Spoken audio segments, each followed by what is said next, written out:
Welcome to the Hammer Factor. I'm John Grace, your host here at the hot seat, and now it's time to light this fire. All right, well, welcome to this episode of the Hammer Factor. Our mission here at the show is to help successful athletes and professionals share their genius with the world. And whether you know it or not, Avery, you are a genius on many levels. I love interviewing ultra runners. They're some of my favorite athletes to put in the hot seat. And in this episode, we have one of the fastest in the world coming out of Steamboat, Colorado. Welcome to the show, Avery Collins. Thanks, dude. Actually, in Silverton now. This will be 1 month ago. We've lived here for a year. Okay, Silverton. To call me a genius, so I'll take it. You're just moving up in elevation.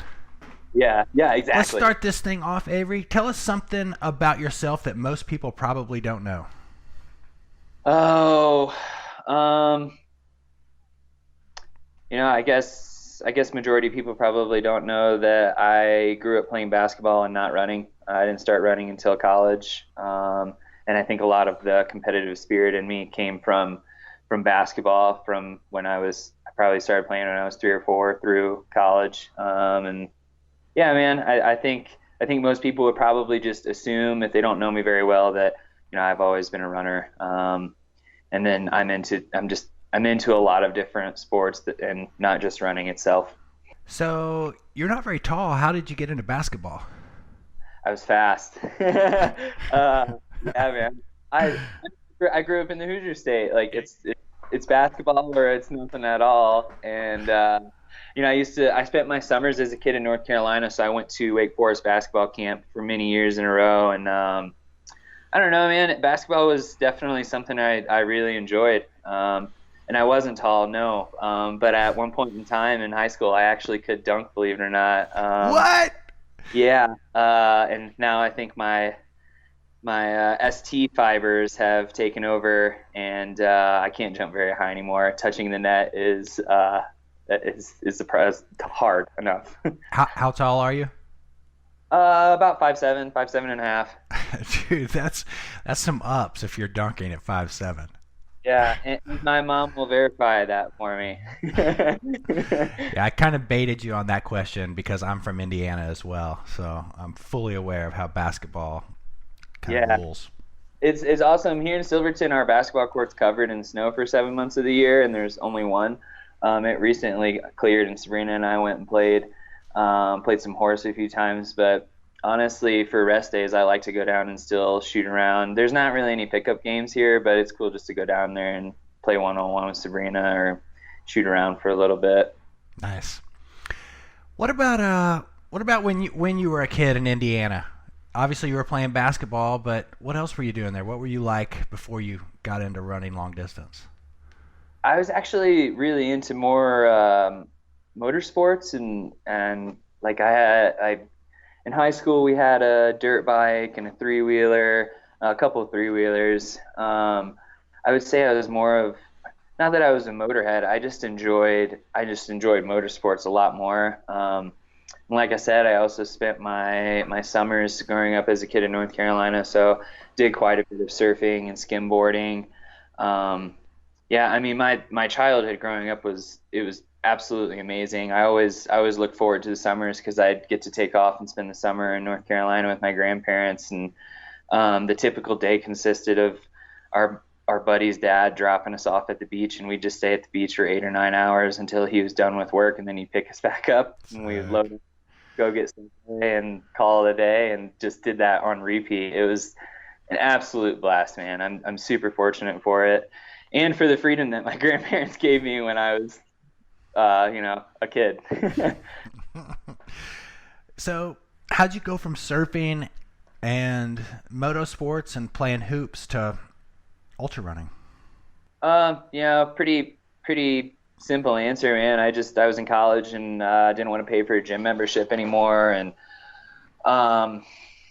I guess it'd be pretty safe to say I was burnt out on playing basketball. I mean, honestly, by college, I was just playing like men's league. I wasn't playing for the school or anything.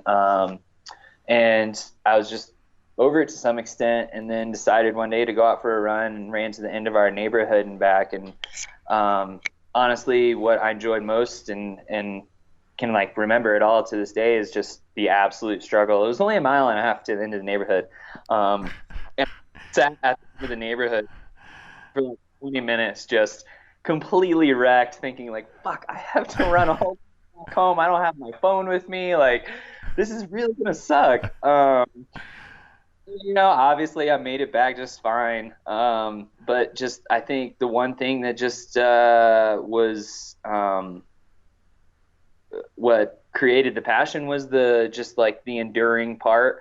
How difficult it was, and honestly, it was at the time. I mean, it's still that's what's humbling about running is it's always hard. It always sucks, and it's only as hard as you make it. So yeah, man. I mean, that's all it took was that first run, and then I haven't stopped. So I started running when I was 20, and then I did my first ultra when I was 21. And how old are you now? I turned 28 4 days ago. Sweet. Happy birthday. Thank you. So, a year later, what was your first ultra? It was the Blue Ridge Double Marathon. At the time, it wasn't an official race. Now you can officially sign up for the Double Marathon. At the time, it was just called an unofficial official. So you just started in a group 4 hours before the official marathon. You ran the loop and then restarted with the rest of the marathoners. Okay. And how did it go? Pretty good. I mean, for it being my first run, I think it went pretty well. I think like my overall time must have been 8.5 to 9 hours, like nothing special. It was a road race. Looking back now, it was hilly more than anything. At the time, it was a mountain race for me. And yeah, same thing. I think that's what turned me on to the ultra running. There was a couple things there. I think being new to the sport, I was pretty ignorant as to like the entire scene and anyone and everyone that was doing it. And in college, I just didn't know it was a thing. So I thought what I was doing was a pretty big deal and was like something maybe nobody was doing. Not so much the case. And then I just like the final miles of that race were terrible. I mean, they were incredibly painful. I was wearing the Saucony. There were these tiny little racing flats that had a Velcro strap over the top. I used to love those things, but I ran 54 miles in a pair of like 1 mile racing flats. So I was just wrecked at the end, just torn to bits. But obviously you were hooked. Oh yeah, absolutely, dude. I mean, there was just something so special about how much pain I was in. It was really incredible, and like I couldn't bend my knees. They both were incredibly swollen after the race for about 24 hours, and I mean, I think that's just all of it was. It was so new to me. Like I just didn't realize that you could go through so much pain and just like keep going through it. Like it's fine. And that's kind of what stuck. And so then at some point you transitioned to Colorado. When was that? Yeah, man, I did quite a bit of jumping around. In the beginning, for me, I was kind of chasing this like running dream, although I was masking it with school for my parents and my family, so they thought I was doing something. So I went to Cape Fear Community College for a year and a half in Wilmington, North Carolina. And then I switched to online and moved back to Indiana for a brief period, about 8 months, and worked at a running store there. And that was kind of the whole reason why I moved back out there was I figured maybe if I get in with this running store and they had an ultra team, I can learn more and go from there. And that was exactly the case. I had a great group of mentors, my buddy Chris Beck and Jason Robertson. They were phenomenal mentors for me and kind of like taught me that I should treat the sport with respect, and that you do a 50K before you do a 50 miler, and you do a 50 miler before you do a 100K, and you do a flat race before you do a mountain race, and like that's how I approached the entire thing. And then I moved out to Charlotte after that stay in Indiana, kind of hoping to be a little closer to the mountains, mainly to be closer to Asheville because I was going to Asheville quite frequently when I was living in Indiana. And then moved to Colorado. So that was 2014 was when I moved out to Colorado with my buddy Devin. I was flat broke. I had $400 to my name. I had just went through a move from Charlotte back to the beach on the coast in Wilmington, and like I honestly didn't know what the hell I was doing. I really didn't. Like school was not going well at all. My previous job wasn't great. My situation with my roommate wasn't great. Like everything was just like, what the fuck? And my buddy Devin shot me a message and said, hey man, I saw you're signed up for Run Rabbit Run 100 in Steamboat Springs. Would you be interested in moving out there for the summer and training for it? And I was just like, fuck it, dude. I'll be out there next week. I moved out there with $400. 300 was for rent and 100 was for food for the month. Like I made it was like hot dogs and ramen. Stepping back for a second, you mentioned that you had some really great mentors at that running store in Indiana. Tell me about the importance of what you got from them and maybe how it, just the importance of a mentor in general. I've seen a lot of the athletes that we've talked to at some point when they made the jump from thinking about doing something to actually going for it. A mentor was a big part of that. How'd that play into you, into your journey? You know, when I first got into it, I thought my like natural athleticism from basketball was just going to carry over, and I could just do this. And I also had somewhat of a road runner like look into it at first, where I thought, oh, I see this dude just ran 100 miles and his average pace was 11-minute pace. Like, oh yeah, I can run 11-minute pace all day. And like that was like definitely like sheer ignorance. I didn't know what was going on. And Jason and especially my buddy Chris, I mean, they kind of just show me that like you have to put work into it for it to actually work out. And honestly, so I did my first mountain run with them. It's called Pitchell. It's this. Do you know what Pitchell is? You live in Asheville. Oh yeah, I live in Bent Creek, right at the base of Mount Pisgah. So, and I've actually done that run before. So, dude, so they took me out to do my first Pitchell ever.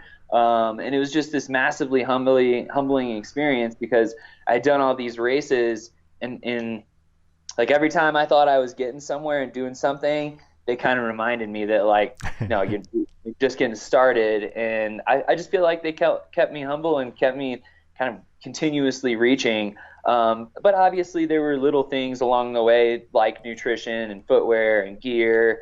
But I just appreciate them just being great friends and, you know, people at the time that I could go out and run with. And, you know, when I first got into it, I had a lot of questions. I asked a lot of questions. And while I knew I had this potential that was untapped, I knew I needed a little bit of guidance to find it. And they were there for me for that. Did you do any of the other trails, like the Art Loeb Trail or any of the other ones around the Asheville zone when you were creeping around here?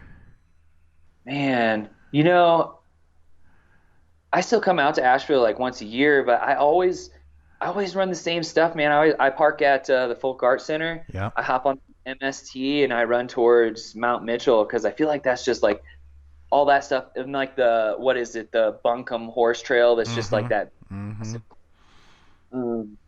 But yeah, like Quest for the Crest trails and then the MST are typically what I run when I come out there. I'll tell you what, one trail I did run that I hadn't ran before. My girlfriend Sabrina and I drove out a couple years ago to spectate Hellbender. And I believe it's the first climb of the race. We ran that. It was like a 42 or 4,300 foot climb out of Black Mountain. I was like, holy shit, I didn't know you could how big of a climb out here. Mm-hmm. Yeah. Aaron Saft, a good buddy of mine, puts that event on. I hope that happens this year. Oh man, yeah, absolutely. It's on my list, man. I really want to do it. So you mentioned a little bit about that first race, you know, doing that double marathon and just feeling that suffering, and even in your first run. So what draws you to that? Like that seems fully counterintuitive. To the pain side, like to yeah, just dropping into the suffer zone, and that's kind of the goal. Like, what draws you into that? So I mean, I think I think anybody can relate to this. When something traumatic is going on in your life, or when something hurts, or when like all shit hits the fan, what do you focus on? That, like, that's all you focus on. That's it. Like when you unfortunately owe so much money to the IRS and all these bills, or whatever problem you have going on, like it's just kind of natural to focus on that one thing. And that's the beauty of running an ultra race, and especially something like 100 miles where you're just depleting your body of everything, and like all you're trying to do is just make it. That's it. And because it's so physically intensive, or like it's a labor intensive, physically intensive, mentally intensive, like it takes everything out of you. Like it requires 100% focus, and that's what I enjoy about it, is this piece, because I don't have time, and neither does anyone else that's typically running a 100-mile race. They don't have time to be thinking about anything else that's going on at home, going on in their work life, which maybe in the time, like in the present moment when you are out there suffering, you probably can't look at it this way, or realize that what you're doing is one of the most peaceful things ever. But that's what it is. I mean, this 100% focus on just eating, drinking, and moving forward, it creates this complete and utter presence, just with nothing else. And that's what I enjoy most, is just, that's it, just the nothingness about it. And I probably would have answered that question a little bit differently 6 or 7 years ago. I think that's an easier question for me to answer now. Like, why do I gravitate towards difficult things? Because as you do more and more of it, you build the calluses, and it becomes easier, and you know what to expect. And like, I just go into 100 miles, and I know for a fact it's gonna suck, man. Like, that's just that. It's just gonna suck. And no matter how trained you are, mile 60, it's gonna suck for a bit. Mile 70, it's gonna suck for a bit. Mile 80 to 100, every last step's gonna suck. But you're going to figure it out, and you're just going to keep pushing through it, because you don't really have a choice. That's what you signed up for. Yeah. What about different sports experience a flow state in different ways? Just with my experiences and talking to various athletes, it seems like it's different. Where in ultra running do you find that flow state, and how would you define it? I think there's definitely a couple different ways that can go. I think there's two different things that happen in a race, and it's very seldom that you're kind of right in the middle, especially with a really long ultra race. You're either at a really, really low point or a really high point. Those really high points is like, obviously adrenaline is flowing. It's a natural flow state. It's much easily obtainable when it feels good. It's when it sucks the most, when your hip flexor is getting tight, your knee hurts, you rolled your ankle twice, and you forgot to eat in the last hour, so you're hitting the wall. Like that's the most enjoyable like flow state for me. Like, no matter what, when you're deep into the race, fatigue is going to set in. Lactic acid is going to build, and then it's finding a way to kind of persevere through that, ignore it. And while all of this pain is accumulating, it's accruing, and it's still there, it's still present. But it's when you figure out how to just ignore it and keep going, that's flow state, man. Is when it absolutely sucks, but for some reason you're still doing the same pace you were doing at the beginning of the race. And like, how to achieve that, there's no secret method or recipe. Like, you just have to go out when it sucks, and you need to and just deal with it. When I'm not saying put yourself in unsafe situations, but like, if it's pissing down rain outside, that doesn't mean you can't go run. If it's snowing and 2 degrees outside, that doesn't mean you can't go run. Like, all of that kind of stuff just makes racing that much easier. And just, it's just one of those things that builds up over time. You have to be willing to put in the hours to be great at it. Michael Jordan didn't get good by just playing for an hour or two a day. He got good by playing for 4 or 5 hours a day. Well said. I'm sure you've met these people and they've asked you about this. I know that I have, and someone's done a couple half marathons. Maybe they've went up to the marathon, but they're just like, I can't do a 50 miler. Even though they want to, in their head, they've just put up this limitation. Is there any advice that you could give someone who's like itching to do it, itching to take it up into that 8-10 hour run zone or something, but they're holding themselves back? Man, I think the most important thing is to find something that inspires you first. Coaching our athletes, we'll have people that, especially even like right now with the whole COVID thing, like feel the need to prove themselves and prove their identity, which is kind of made up around running, and sign up for races that are like they don't really care about. They're just doing it so they can put the miles in. So I think if you're looking to run 50 miles or do your first ultra, like a 50K, you probably should find something that inspires you, whether that be something that's out of the state, somewhere you've never been. And then from a training perspective, if it's your first one, maybe just go into it with the goal of finishing it. And, if you want to look at it in the most simplistic perspective possible as far as training goes, you're just adding aerobic low intensity time to your training. Keep whatever speed stuff you've already been doing in the past. You don't even need to increase it. Just build a larger aerobic base, which means instead of on Monday, Tuesday, Wednesday going out for 40 minutes, go out for 50 minutes for the first few weeks, and then go out for 60 minutes for the next few weeks. And that base is just going to build and get stronger and stronger.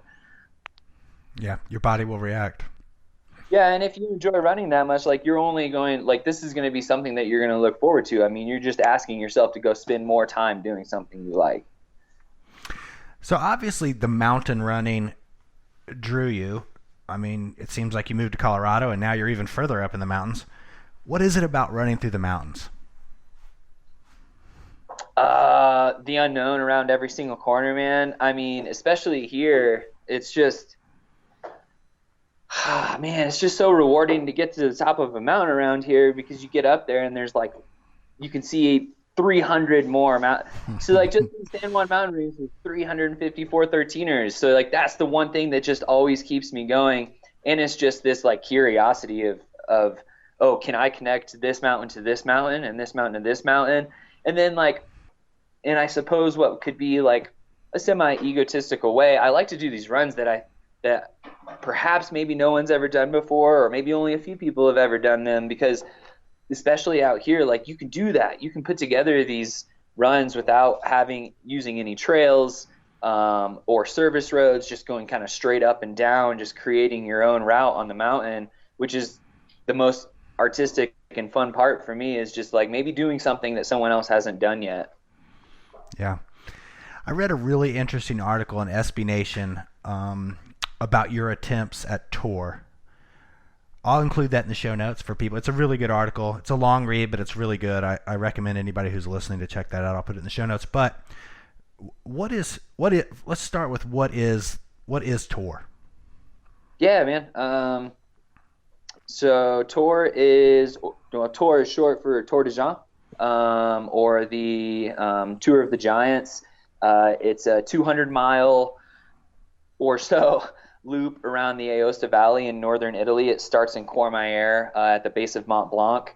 The Tour of the Giants basically means you're running along the bases of all of the basically largest mountains in Europe, which is, like, to name a few, Mount Rosa, that's a 15er, Matterhorn, Mont Blanc. I don't know all of them. I believe there's like 5 or 6 15ers that you run along the base of. The 200-mile route itself, you go over 33 passes, or what they call their cols, which accumulates to 92,000 feet of vertical gain. It's just a big mountain adventure. They give you, I believe, 7 or 8 days to finish it. It's more than enough time for most people as long as they train to some extent, because they have these phenomenal life bases or just really glorified aid stations that have showers and cots to sleep on and all the Italian food you can eat champagne, wine. Yeah, I mean, it's not like if you're a person looking for adventure and not so much competition, tour is something you can do. If you're a person looking for competition and adventure, tour is something to do. Like it kind of caters to everybody. And it's just it's a world class event, man. The flagging, the marking, it's nearly I get lost at I would say 4 out of 5 races I do, and I didn't get lost 200 miles in my sleep deprived state of Tour de Jean. So there's something to be said for that. So you had a pretty interesting race here at the Tour. Can you before we get into the race, can you tell our listeners what happened in the lead up? Obviously, you had this thing as a goal for some period of time. You put in months of time to get ready for it, and then what happens leading up to it? So Sabrina and I were living out of a camper for the summer, and we're on our way to return it to our buddy's house. He had let us borrow it for the summer to train out of in the San Juan. We weren't permanently living here at the time, and on the way back to Kansas, just 2 miles from our destination, after 9 hours of driving, we were completely cleaned by a semi truck. We were just on a little 2-lane highway getting ready to turn left, and the semi truck went to pass us in the oncoming traffic. So as we were turning left, he went to pass us and then essentially T-boned us at 60, 65 miles an hour, and it definitely cleaned us pretty good. And just definitely created some major adjustments internally and skeletally in my body before we took off for Italy. I mean, at the time, it honestly, like, not for a split second did that ever occur to me that something may have happened internally, or because like there was no blood, nothing, none of the scary stuff that comes with car accidents. We walked away from it fine, or so I thought so. And we took off to Italy, and the week leading up to the race, I started getting this tightness or pinching feeling in my lower back, and honestly, and even then, I didn't even think about the car accident. Like, I was just thinking, oh, it's a bed, it's not our bed, we're renting this Airbnb. Like, I'm probably just not sleeping well from the bed, and it's crazy. Like, my buddy that was doing the filming for Tour, at like mile 18, there's this shot of me coming up this little climb, and I'm just like, dude, my back is so tight, and like I don't even remember saying that, and like then it just kind of all hit me like this. Like, it was after seeing my PT, who basically saved me. It made sense that the car accident played a pretty major role, and then running Tour de Jean only kind of compiled the issues, because just halfway through the race, I was dealing with the incredibly swollen ankles and just a whole assortment of issues, which everybody kind of deals with that. It's a long race. Like, that stuff's just naturally going to happen. It's just that getting hit by a semi truck didn't help by any means. And so you never went to the doctor or anything before the event? No, we went to more just to be safe. We went to an urgent care for them just to check us real quick. But like, that was en route to driving up to Washington to catch a flight. So like, it was just more for insurance purposes. Yeah. There was no X-rays done or anything thorough. Like, feel around your head, make sure there's no cuts. Follow my finger. Can you? Do you know your ABCs, that sort of thing. So how did the race go for you? How did you finish? Did you finish? How did it go? It was one of my not so good performances ever. I finished. It required a lot of digging deep. It's crazy because, like, directly after the race, what I saw was the position I finished in. as opposed to like the race I had. And what I mean was, after my buddy edited the docu-series, I saw, episode 2 or 3 or whatever, like there was a point in which I was in fifth or sixth place, 120, 130 miles into the race. It's not like I wasn't like out of the race by any means. It's just that when I was in the race, it was so miserable and I was suffering so hard that like I couldn't see beyond that. All I saw was like I'm moving slow as shit. I can't get going. Everything's swollen. I want to fall asleep. Like all these, I don't know. I guess you could call them excuses for sure. And I couldn't see outside the box. And I think that was the ultimate struggle of the entire race for me, was like grasping onto a positive state of mind. I was just so upset with myself from, really just like mile 20 on, due to just like an overall bad performance. And that didn't help me at all. Like I probably could have done better had I stayed a little more positive. And that's like definitely something that I'm going to take moving forward. But that was something I had never dealt with before either. Like I've always been stoked to be out racing. And it's not that like I was like throwing a pity party because I wasn't winning the race. I was more or less throwing a pity party because I was having a shitty race. Like that's just all there. It would be one thing if I'm getting beat and I'm running a good race, and like I'm always one to admit that. But I was getting beat and just having a terrible time. How long did it take you?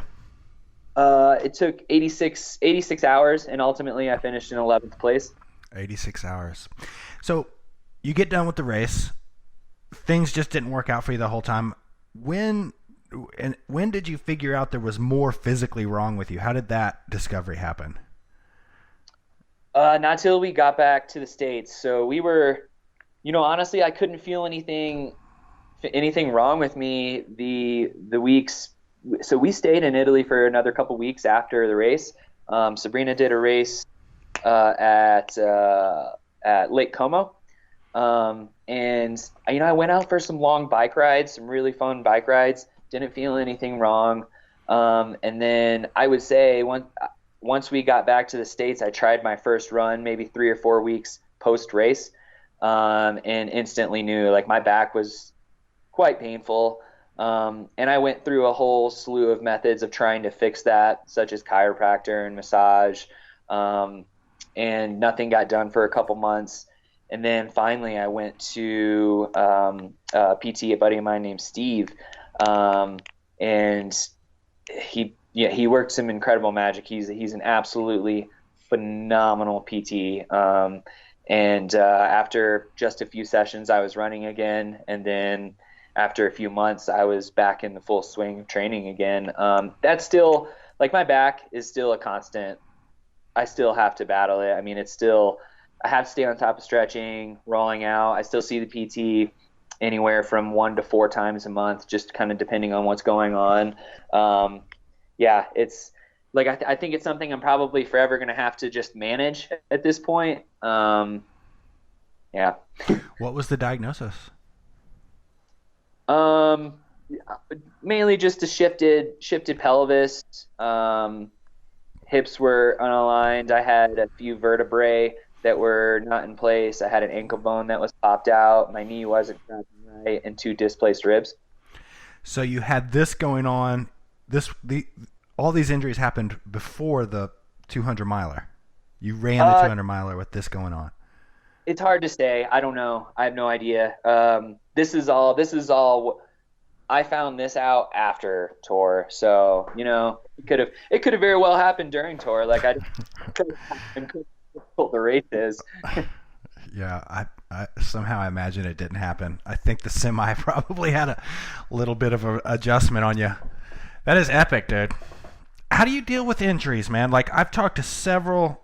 I'm going to get to a question here in a little bit. Like, what's the lowest, moment of your career? Let's just jump into that. Throughout your career, what's been the lowest moment of your ultra running? Oh, yeah. Honestly, probably at tour. I mean, I know that's all we've been talking about, and I'd love to give another example. But I mean, we've all been in this moment before. It doesn't even have to relate to racing. It's this moment where we're not doing what we're capable of, and it's like out of well, for me at the time it was out of my grasp. Like there was nothing I could do. So to know what I should be doing and what I could be doing, and I'm not doing it, and it's just like it's a disappointment to myself, and it was a disappointment to myself, and more so, I felt as if I was disappointing Sabrina, who had come out there, and Jeremy, my buddy who was filming. His dad came out. Like I felt disappointing them as well, and that's the worst, man. Feeling like you're disappointing other people is like it's so infuriating. And especially when I know what those people think of me. I know how highly they think of me, and I know what they expect out of me. And now I'm not even doing close to what they even expected. Yeah, so I would say, and that moment came pretty vividly near the halfway marker of tour. Like I kind of realized, oh fuck, I'm not going to podium this race. How about the healing process? How was that for you? Um, it was hard. It was really hard at times. I've found ways to kind of like cope with injury and also recover from a running season through cross training, and also doing a lot of split boarding and snowboarding in the mountains. Specifically to like the healing process after tour, it was brutal. I did a lot of split boarding at the time. We were living in Steamboat, so I climbed up Mount Werner nearly daily, if not a couple times a day on my split board. But the fact that I couldn't run was really tough. I would say once to twice a month, complete and utter breakdowns. I would say I heavily relied upon Sabrina to kind of be there to comfort me, because there was definitely a lot of thoughts of like, did I really just spend the last 6 years of my life to work towards something that I may not be able to do anymore? Like it was that real. It was hard to sleep. It hurt to walk, let alone run. Like it was incredibly painful just to walk. So I'm sitting here thinking, like, I dropped out of college. I moved to Colorado. I've put every last dollar and dime I've ever had into this, and is it all over now? Like, and I found myself looking at bikes and bike races, like trying to find this alternative form of adventure to kind of fill the place of running. And like, do I expect to do this forever? I mean, I hope so, but maybe not. But did I expect it to be 6 years and done? Absolutely not. So at the time, that was pretty difficult to deal with. And the only coping mechanism at the time was snowboarding. And luckily I found some really good help through my PT. Man, it's amazing how so many of the athletes we've interviewed here, injury is such a hard thing to deal with. So many things. It seems like you can deal with anything, but when you're laid up, man, it just is a compounding effect. Yeah, it's worse, man. And like there's injuries that you kind of grow accustomed to with the sport, like, hamstring pulls and maybe a little bit of ITB problems, maybe your ankle's tender, and that shit, like you can kind of see it and you're like, oh, this is cool. Like I know I can work through this. I've got this. When it's like this incredibly painful feeling where like you can't even walk, that's when it's like it was a whole nother level of oh shit. Yeah, my life's got to change now. Yeah. Let's flip the switch. What's at the top? What's one of your proudest moments, or sticks out as some of your favorite achievements in the sport? Oh, my Hurt 100, the most recent, I've ran Hurt twice. My second time running Hurt was as about as close to flawless of a race I had ever had, which was pretty awesome. It's an amazing feeling. I'd say the only thing that went wrong was at the beginning. I took a wrong turn. Classic. I mean, I didn't go too far off course. Because I already knew the course. I was like, oh shit, this isn't right, and turned around. But like altogether, yeah, it was just one of those days where not a whole lot went wrong and a lot of things went right. And then the best part was Sabrina was out there, and so were my parents. My mom and stepdad have only been able to come to a few of my races, and for him to come out to Hawaii and watch one of the sweetest, most beautiful, epic races out there, like that was awesome. And they got to see, like, they didn't have to deal with me in like absolute sufferfest because it went so well. I was in and out of aid stations in like 30 seconds. So something's telling me my parents have a very jaded perspective of how these things typically go. So you kind of had an aha moment out there in this race. Like, what do you attribute it going so well to? What do you think, like, if you could offer our listeners, some takeaway from that to having that near perfect race, what was it? Patience. Yeah. And I think that's something that you could probably apply to just about anything. After I got lost, I dropped back to maybe like third place or fourth place, and like and I've had this revelation before at URA 100 after getting lost and dropping back to last. It's 100 miles is a long race. Like, be patient. Like, you have nothing but time, and it only pays off to just remain patient and keep everything at a very conservative pace until you feel and know it's time to turn it up a notch. So I guess the aha would just be remaining patient. I mean, that's something I've had to get better at my entire life. I was incredibly impatient as a child, and I still have those moments. But yeah, it's something always to be working towards, is like being a more patient person.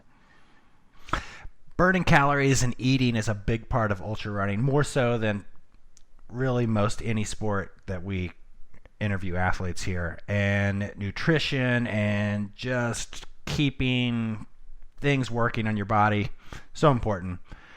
What's your style? Are you some people are all whole food, some people are all about the gels. How do you balance it out, both when you're in an event and just through normal life? What's your diet like?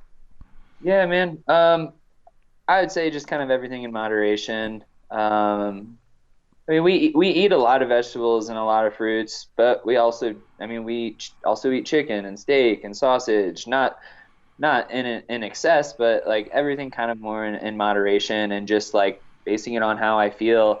And I noticed when my body craves something, and when it craves something, like if I really, really want a pizza, then it's probably because I really need to eat a pizza. Right. Man, I mean, if there's anything, and then like in a race, as far as racing goes, I typically try to do kind of like this half and half concept of like half fat, half sugar. So I run for Mere Energy, so I'm typically eating sunflower gels or like cashew lemon gels, one every hour. And then as far as like aid station fare goes, like I'll usually have avocado if they have it, potatoes, peanut butter and jelly. Those three are definitely staples, or like bacon. They're all super easy to run with and eat while running. But I try to keep it fast and simple. Yeah. I mean, I think PB&J is like the miracle food, to be perfectly honest. I tend to agree with you. It's hard to beat. Yeah, it digests easy for me. But I mean, I get creative, during the summer when we're running, like, and Muir knows this, like I can't just eat Muir gels every day, all day, like that's not healthy and that sounds terrible. So I'll get creative, and like right now, I'm eating fig bars on every run. We get these gluten-free fig bars that are super bomb. But that'll change, man. Like next week I might be eating Oreo cookies. And then the week after that I might be living on bananas. I mean, it's just, and I think that just, kind of just makes your stomach a little bit stronger and more well-rounded to eating whatever. But I think calories are calories. If all I have is like hummus and wraps, then that's what I'm going to have before I go for a run. Like whatever it is, at the end of the day, your body's going to adapt and adjust to it. So food is food. But keeping it like fairly clean and healthy is good. I mean, luckily where we live here in Silverton, there's no fast food. Everything well, obviously everything's closed right now, but even when everything is open, this time of the year, like gas station closes at 7. Um, the tiny little grocery store closes at 7. Most restaurants close at like 8 or 9. So like there's not a lot of like temptation to go grab a quick Taco Bell or like Dairy Queen Blizzard, because that used to be one of my worst when we lived in Steamville. I used to go get DQ Blizzards once or twice a week.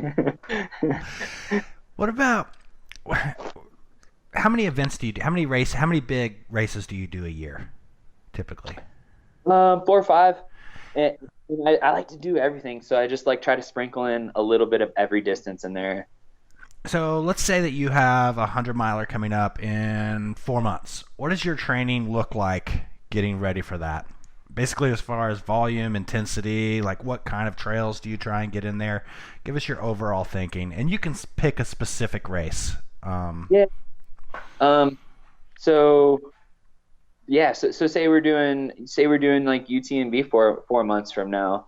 Um, typically once I get into this time of the year, my like very focused kind of zone 4, zone 5 efforts, like speed efforts, start to dwindle a little bit more, and I start to take all that speed and apply it more into tempo efforts, zone 3 efforts. So the first 4 weeks of that 16 weeks would be, like running 15-ish miles a day. I would say about 40% of the miles per week are going to be tempo effort. So like, I guess what I would equate to race pace. And then 60% is going to be like super easy recovery effort. Just go out and have fun. And then I try to like build the vertical effort alongside the mileage. I typically do 3 weeks on, 1 week off. The week off is about 50% less than the big week. Vertical is something I never really cut out at all. On average, so it's like something like UTMB, those first 4 to 8 weeks, I'd probably be doing about 20 to 22,000 feet of gain a week. And then the kind of like the biggest bulk weeks, 8 through 13, I would be doing 28 to 40,000 feet of gain a week. Yeah, I mean, I think if anyone was looking to take anything away, I would say that, just, up to that 16 weeks, you need to build a big aerobic base.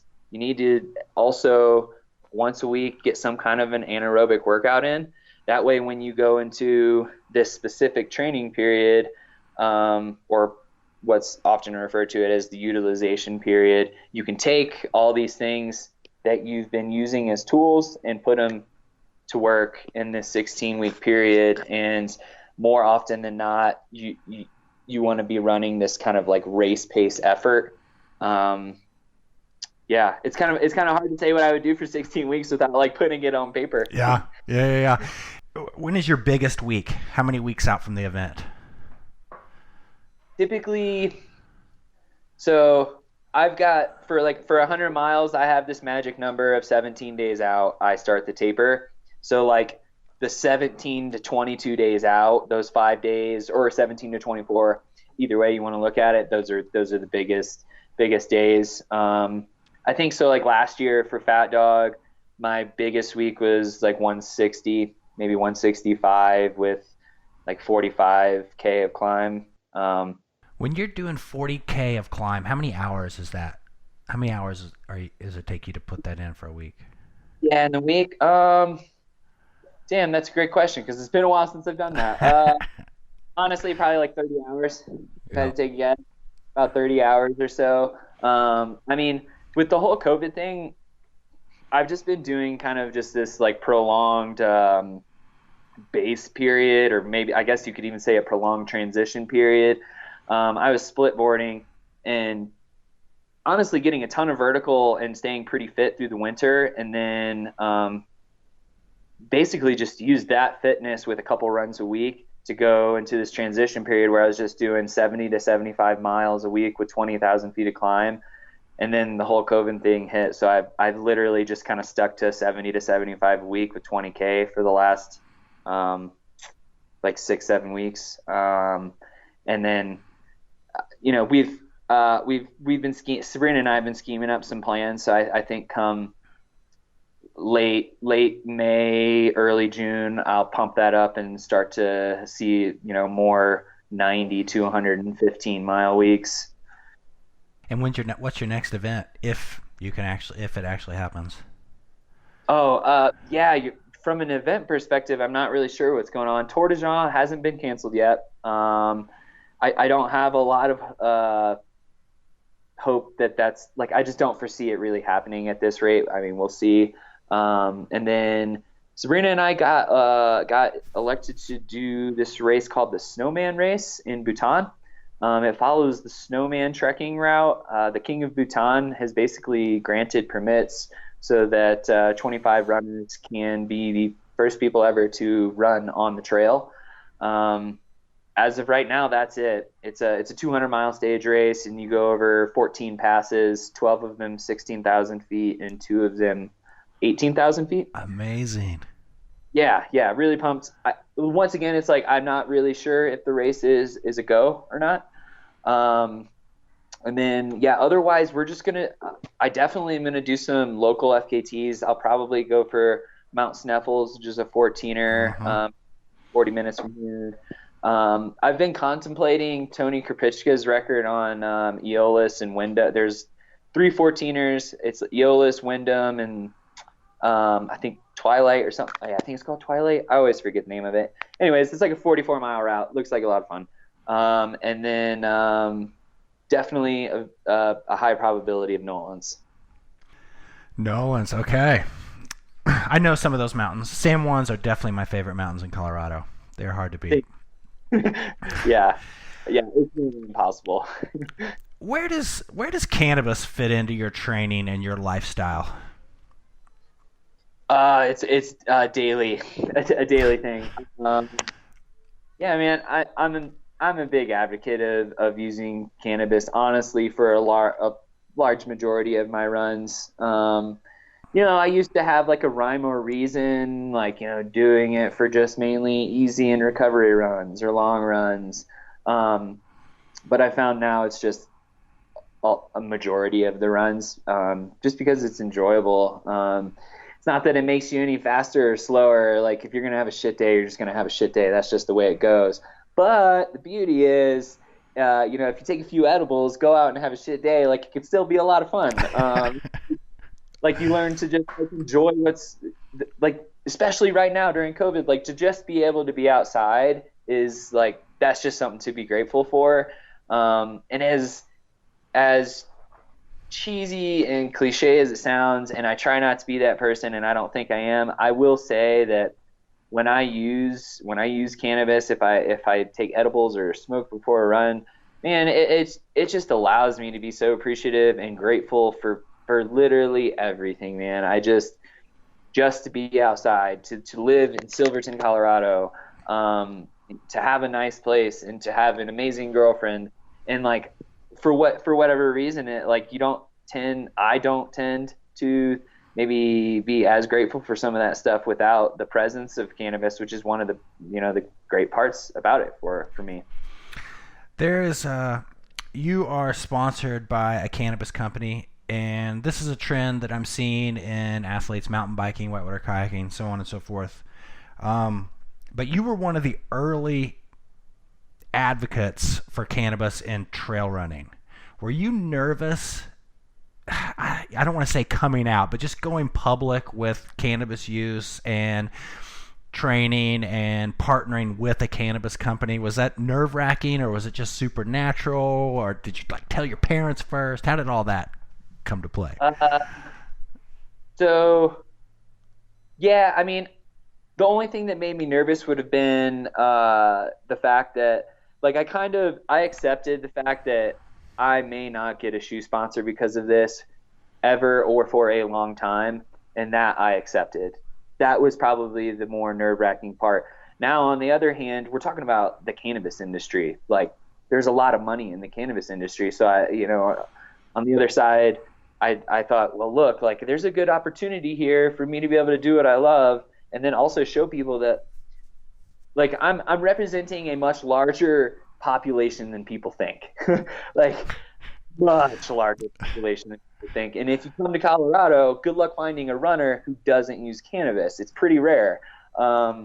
So, there wasn't a whole lot of nerves there. I'll tell you what I was nervous for was the very first article I ever did on cannabis was a front page shot on the Wall Street Journal of me smoking a joint.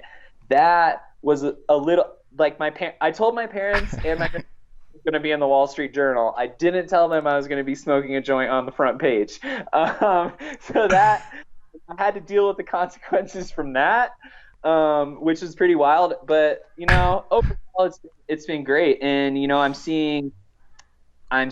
just like you, I'm seeing this trend and this change, especially in the CBD market space. Like obviously there is a lot of CBD companies now. There's a lot of athletes endorsing it, especially in the more like endurance extreme sports market, such as like surfing and wakeboarding and mountain biking. Like these are all the men and women that are like typically sponsored by some kind of a CBD company. But I'm not, there hasn't been like a huge THC per se push yet. Obviously I'm a proponent for that and CBD as well. But yeah, man, I was really excited. It was something. It actually wasn't really my idea to be sponsored by cannabis companies. My buddy Ryan Kronk actually proposed the idea to me. He was working for a consulting company, and he got me on board with them. And then after that, the ball kind of started rolling.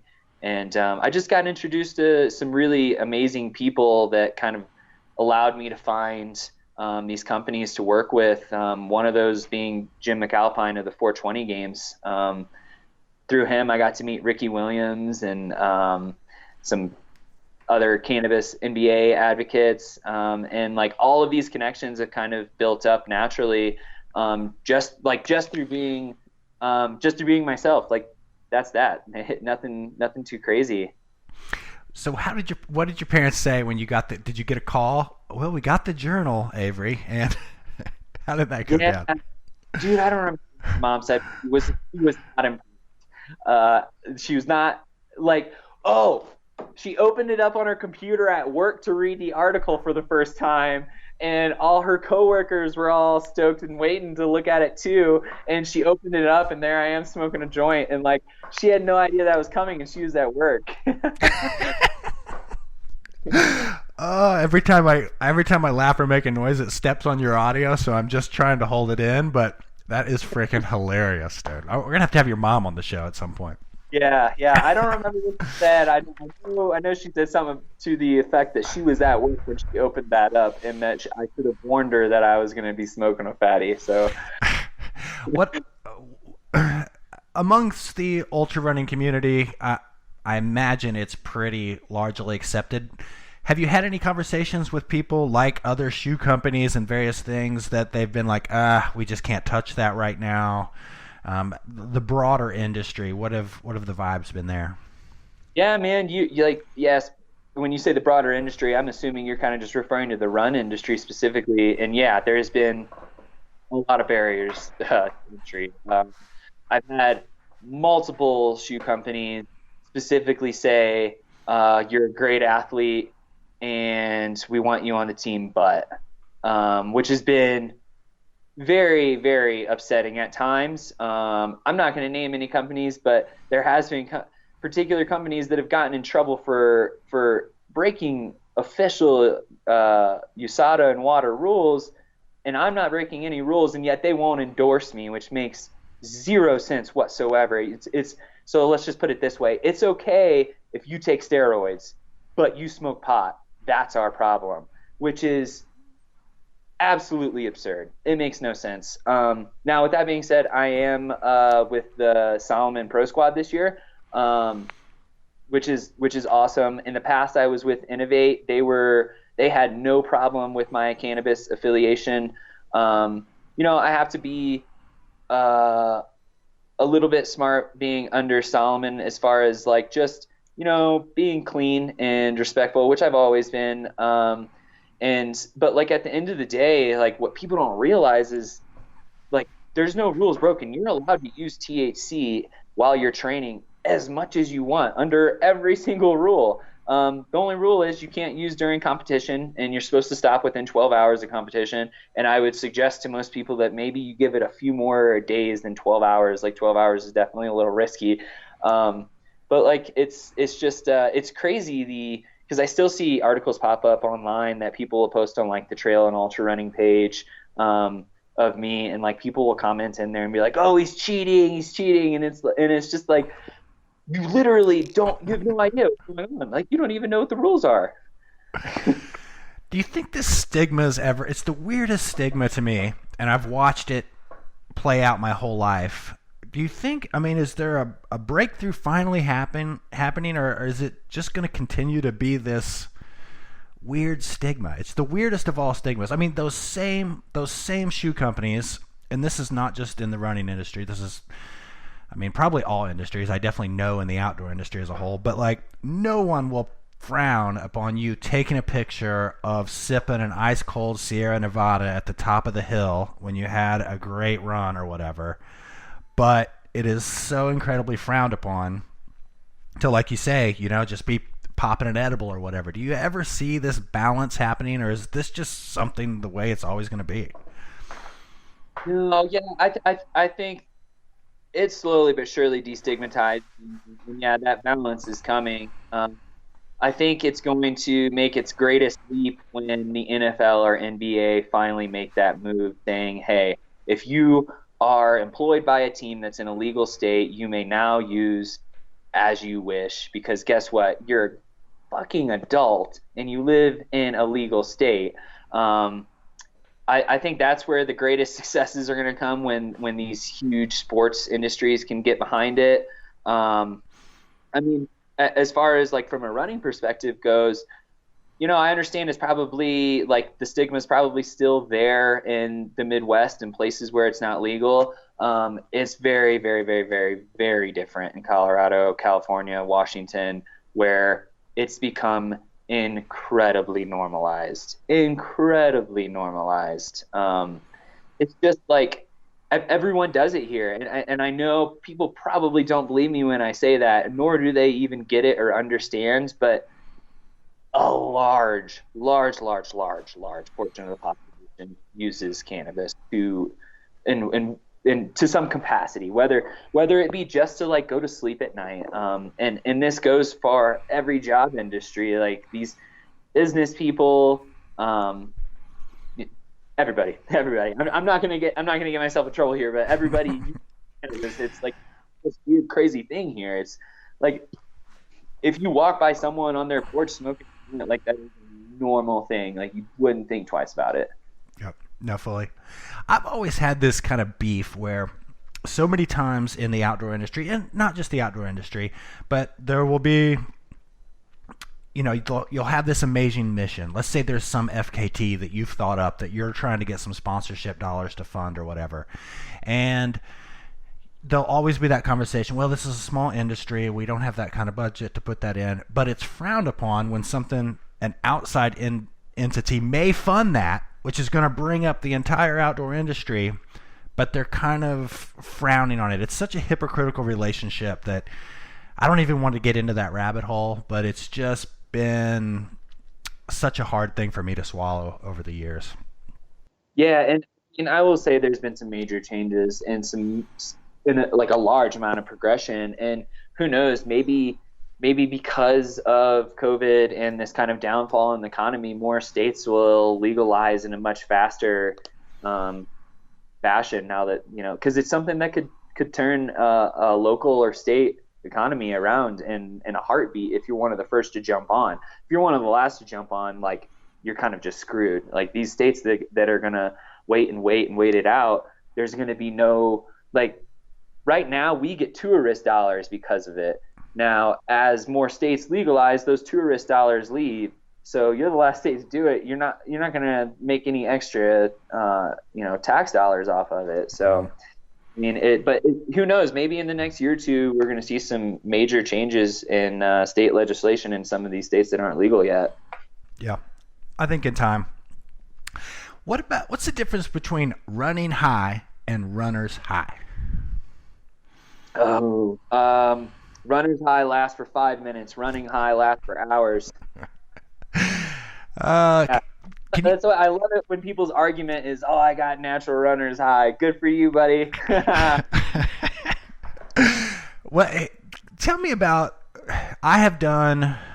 I have a sister-in-law who I crewed her at the Western States 100, and she's went on to win some big races. She won UTMB a couple years, Rory Bozio, and she inspired me to do a 100-miler. And so, not an avid runner at all. I'm kind of stocky. I'm more of a whitewater kayaker type. So I trained up to do the Grindstone 100, which I was looking. You actually won that event. And one of the things through all my training, this is what I want to, and I'm wondering if you still get this as someone who has spent so much time on your feet and in the mountains, that emotional aspect of training and long distance running. I would find myself laughing, crying out loud, all these crazy emotions through the training process. Does that still happen to you? And is that across the board an attraction to ultra running? Yeah, dude, nearly daily. That's funny. That's just crazy you say that. All those emotions you just said, yes, nearly daily. I mean, and I think a lot of that is not ultra running itself. That's just extreme gratefulness for being here, man. Like I've always said I know where I was 6, 7 years ago and what I would have done to be here now. So now I need to take advantage of that, and I'm incredibly grateful for it. And I mean, just to be able to be alone and run through these mountains as like our own private playground is incredible. And yeah, all those emotions still happen all the time, even in races too. I try to limit those because that's no joke. That's energy. Your body uses energy to like balance those emotions out. So, I mean, in a race setting, I really actually try quite hard to stabilize all those emotions and actually not have any of them. Interesting. There's a pro tip right there. Yeah. Keep that energy in your legs. Yeah. And it goes for both sides of those things, that like extreme happiness as well as, well, I guess they're both happiness when you if you're crying out of happiness, or even if you're just, yelling at the top of your lungs and extremely stoked. Like, it's really good to kind of reserve all that. Like, that's all energy. That all your body has a metabolic process that has to occur, and that is all costing you. Mm. What practical advice would you give to a young 19-year-old Avery sitting in Indiana who wants to do a 100-miler? Two things. I was told this, and I really didn't start implementing it until a few years ago. And consistent functional strength training, really focusing on strength through your glutes, your hips, your TA, just like overall core strength, and like sticking to it. And then also what I was told, and I did follow it, and I would say that progression is key. Progression and patience. There's nothing like running 100 miles is cool and it's fun, and you get to go through all these amazing places and experiences and emotions during 100 miles, but like 50K can be such a similar experience. It's as hard as you make it. So if you're 19 and you're building this progression towards a 100-mile race, well, focus on the 50K first and like really dial that in, and then do so for the 50-mile race. But I think just like building in a very large aerobic base takes 2, 3, or 4 years. It's easy, and like it happens all the time. I'm not going to name any names, but like people burn out by jumping into the 100-mile distance, and they feel good, they're fresh because they haven't been doing ultra running for very long, and you can just like bang them out. Like, you can do a bunch that's going to cost you in the long run. And it does, and it never works. And there's been plenty of people to show for it. If you want longevity, show respect. Only do a few races a year. I mean, a really prime example is when you look at elite marathoners. They do 2 marathons a year, and yet we have a sport that is built around glamorizing and glorifying those who do 10 ultras. It doesn't make any damn sense. And that's one of those big things that like it plays a pretty large role in like ultra runner of the year. Like, did you go out and win 8 ultras? Like, it's not worth it. It's not worth it in the long run, but go for it if you want. Right. What if they wanted to turn it into a career, a full-on lifestyle? What advice would you give them? Dematerialize. Interesting. Yeah. I would say ultimately the reason why I'm sitting where I am now without having to clock into a 9 to 5 is because I sacrificed and dematerialized. I don't see my friends as much. I don't see my family as much. I don't party almost ever, but I get to do what I want to every single day. And, I don't have the latest Rolex or, the sweetest Jordan collection, but like I said, man, I mean, you have to pick and choose what really is making you happy. And quite frankly, I will take the pay cut any day of the week to continue doing this over a new car and a 9 to 5. I love that. Dematerialize. That's going to have to go on one of the Hammer Factor bumper stickers at some point.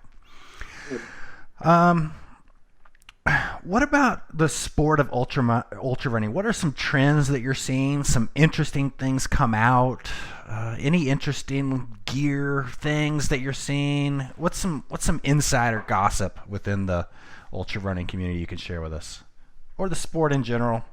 Yeah, like one of the coolest things I've really liked, kind of the progression of what I've seen with mountain runners specifically is this transition into the winters doing skis, like snow sports, so ski mountaineering specifically.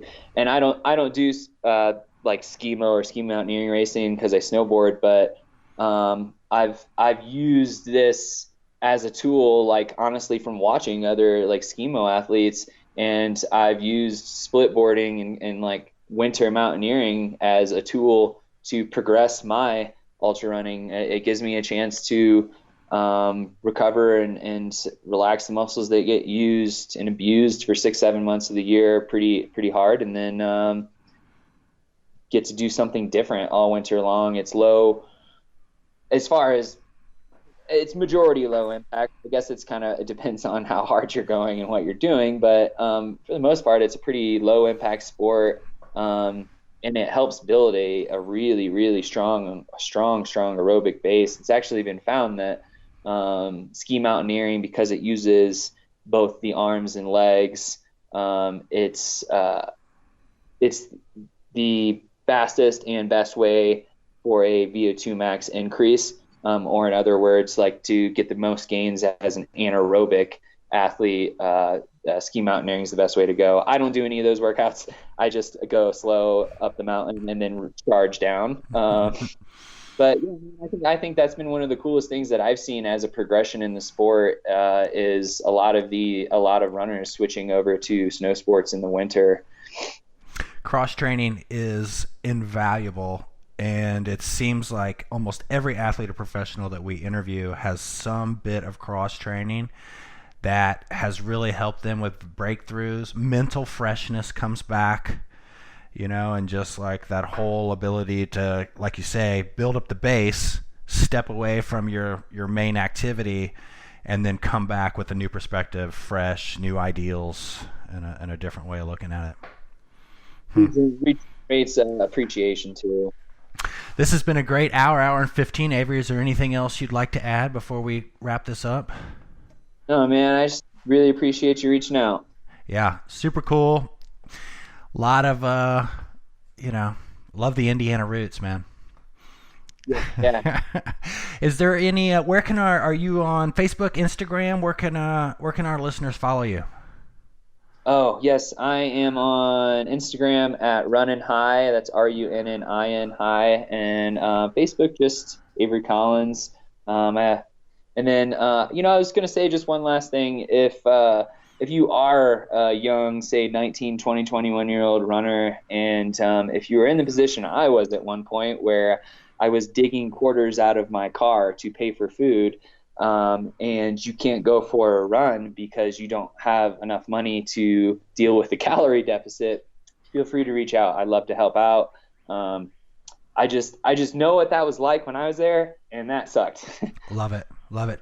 Close us down with throwing out some sponsor shout outs here.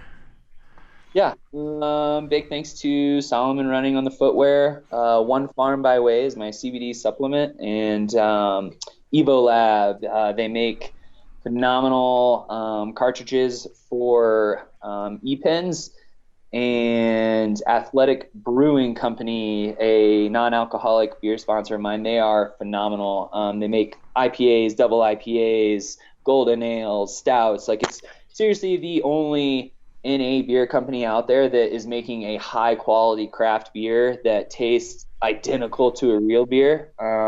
And also a big shout out to Mirror Energy gels and Cranked Naturals hydration mix. Sweet. Well, we're going to have you come back on the show after your trip to Nepal. I hope that happens. That's going to be incredible. Yeah, I hope it does too, dude. And thanks for your time, man. Yeah, absolutely.